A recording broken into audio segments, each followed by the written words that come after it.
This is another multimeter which the battery is okay, just showing you the battery is working. Okay, taking it out from that one,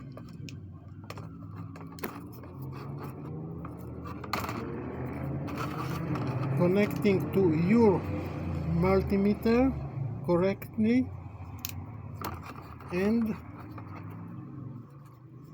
there is no display. Nothing is displayed. The multimeter is completely not working. DOA, dead on arrival. Please send another one. Thanks.